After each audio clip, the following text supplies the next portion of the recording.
Bumagsak ang isang eroplano malapit sa runway ng airport sa United Kingdom. Pansamantalang ipinatigil ang operasyon sa paliparan. Yan ang Frontline News Abroad. Tanawang makapal at maitim na usok mula sa isang airport sa London sa United Kingdom. Galing ang usok mula sa bumagsak na maliit na eroplano malapit sa runway. Sa aerial footage na ito makikitang wasak ang nag-crash na eroplano. Nagkalat ang mga debris sa paligid. Agad namang rumisponde ang mga rescuer. Hindi pa tiyak kung ilan ang sakay ng eroplano at kung nakaligtas ba silang lahat. Isang aviation company mula sa the Netherlands ang nagkumpirma na eroplano nila ang nasangkot sa aksidente. Nakikipagtulungan na ang kumpanya sa mga otoridad para sa investigasyon.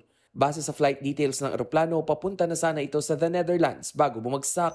Dahil sa plane crash, pansamantalang ipinasara ang airport habang gumugulong pa ang investigasyon.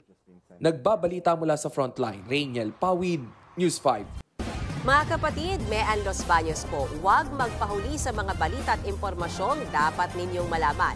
Para sa mas malawak na balitaan at diskusyon, mag-follow at mag-subscribe na sa social media pages ng News 5.